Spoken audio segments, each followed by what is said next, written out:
எல்லாருக்குமே நமஸ்காரம். ஆட்டோவோட எல்லா வேலையும் முடிஞ்சாச்சு. அதுக்கு ஒரு டிவி இருக்குது ஆல்ரெடி பழைய வண்டியிலேருந்து அதை எடுத்து மேலே வச்சுருக்கேன். சரி அது இப்போ ஃபிக்ஸ் பண்ண முடியாது. அது கொஞ்சம் அமௌண்ட்டு ஜாஸ்தியாகும். அது சீட்டு இது 2மே கொஞ்சம் மாற்றணும். சீட்டு ரொம்ப கல் மாதிரி இருக்குது.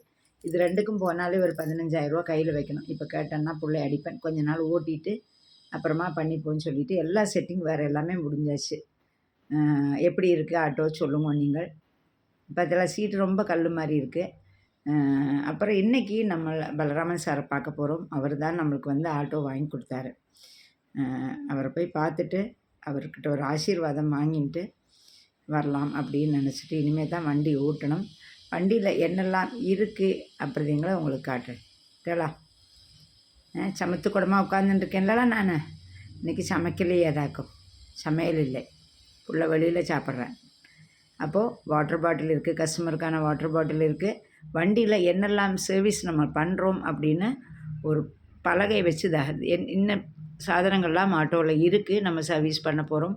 இந்த ஃபீட்பேக்கில் ஒரு போர்டு கொடுத்துருக்கோம். கஸ்டமர் அவளோட ஃபீட்பேக் இதில் போடலாம். ஃபஸ்ட்டெல்லாம் இருந்தது, அப்புறம் நடுவில் அதை கண்டினியூ பண்ணலை. திரும்ப அதை கண்டினியூ பண்ணியிருக்கேன். ஒரு சமயம் பார்த்தீங்கன்னா அந்த போர்டுலேயே பத்தாது அத்தனை எழுதியிருப்பா. அவ்வளோ ஹாப்பியாக இருக்கும் அதை பார்க்குறத.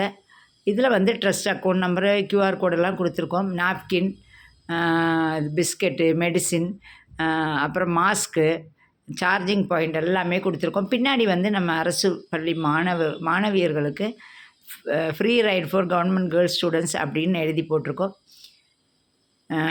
அதுக்கப்புறம் பார்த்தீங்களா வண்டி எடுத்துன்னு அப்படியே ஸ்டார்ட் பண்ணியாச்சு. ஐநாவரம் வழியாக ஸ்டார்ட் பண்ணி இன்றைக்கி நம்ம பலராமன் சாரை பார்த்துட்டு அதுக்கப்புறம் தான் என்னென்னா வண்டி வந்து 10 நாள் ஆச்சு. இன்னும் அவரை காட்டலைன்னா ரொம்ப சங்கடமாயிடும். சரி சொல்லிவிட்டு அப்படியே நான் ட்ரிப்பு கரெக்டாக பகவான் இருக்கான்னு சொல்கிறது பாருங்க.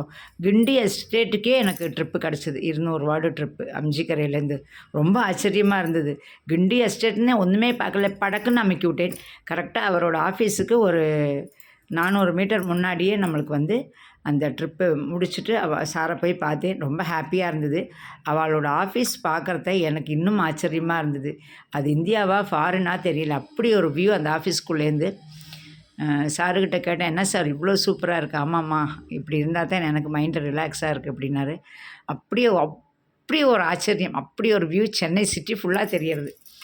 அப்படி சூப்பராக இருந்தது. அவரை பார்த்து ஒரு ஆசீர்வாதம் பண்ணிவிட்டு அவர்கிட்டேருந்து ஒரு காஃபியை குடிச்சிட்டு ஆஸ் யூஷுவல் நம்ம ஸ்கூல் ட்ரிப்பு வண்டியே ஓடலை.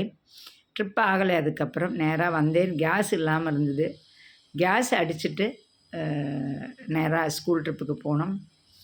அப்படின்னு வந்தாச்சு. இன்றைக்கி சமைக்கலை. என்னென்னா புள்ள நான் வெளியில் சாப்பிட்றேன் அப்படின்னேன். அப்புறம் நானும் தயிர் சாதம் மட்டும் சாப்பிட்டுட்டு அடுத்த டியூட்டி கிளம்புறேன்.